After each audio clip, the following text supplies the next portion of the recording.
Hey folks, we're back, and my name is Rob, and we are going to get into Part B. Hopefully you just watched the video about Part A.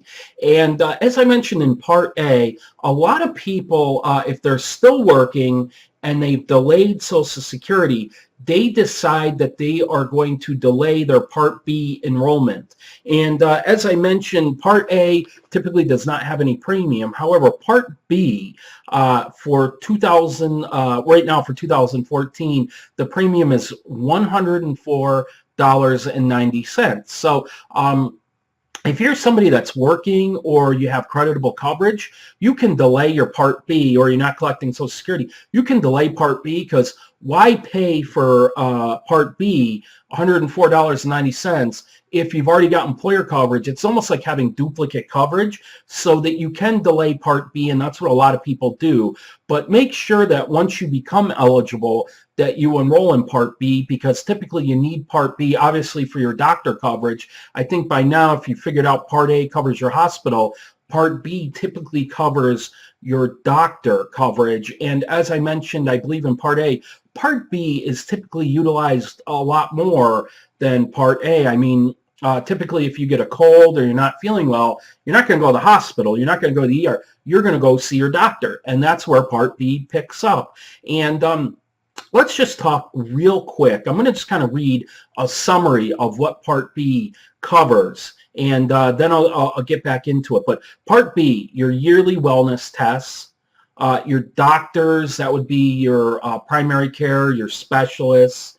It covers your x-rays and laboratory tests that doctors always love to send us for, right, folks? Covers your durable medical equipment, covers your ambulance services, covers your mental health, inpatient and outpatient services.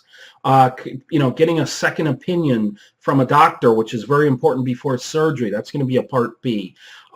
Even certain medications that, like injectables that are performed in a doctor's office, typically covered under Part B. And there's a host of other services, but those would be the major ones, folks.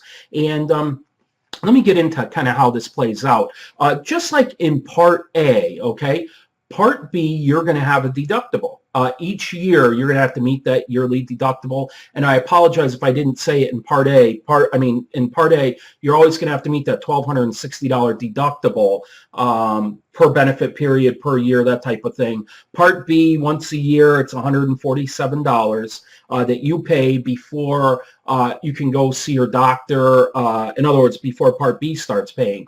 And Part B, okay, that works 80-20, okay? 80% is paid by Medicare, 20% is paid by the recipient. In other words, the Medicare beneficiary. So if you have just Parts A and B of Medicare and nothing else, you're going to face $147 if you go get tests or that type of thing. Now, your wellness benefits, your preventive benefits, those are already provided for under Part B. That's something that was actually provided for within the last couple of years, where you typically don't pay any type of deductible or copay for your wellness visits. And those will be things like immunizations, your cancer screenings, that type of thing.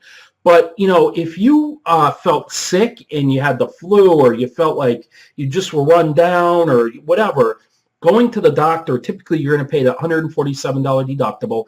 Then it's going to be 80-20. And, some of these x-rays, if your doctor sent you for some of these lab tests or x-rays, those add up exponentially, folks. The premiums, the copays, the co-insurance deductibles.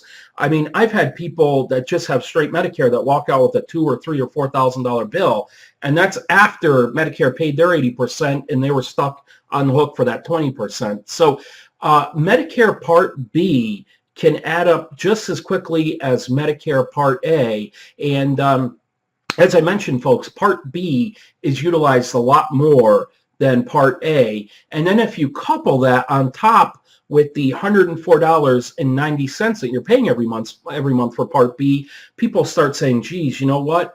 Maybe I should look for a way to plug the gaps of Medicare Part A and Medicare Part B. And people usually do that in one of two ways.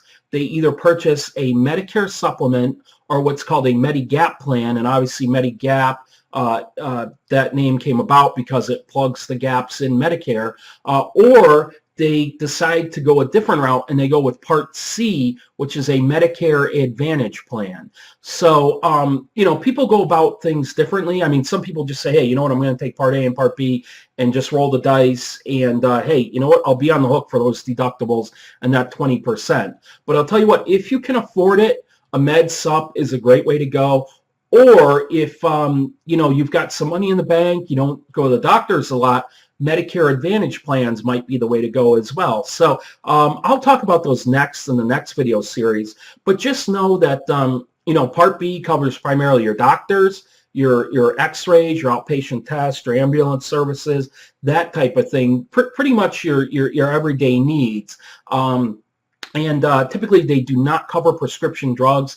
That's going to be covered under your Part D plans, which we'll get into later on in the video series. So anyway, that's it in a nutshell, folks. I will place a summary of Part B below so that you can see a better idea of all the different inner workings of Part B. But again, hopefully that kind of clarifies what Part A are about and what Part B are about. And we will get into Medicare supplement plans next, folks, so that you can see how they work. So anyway, take care, and we'll see you in the next video. Thanks so much.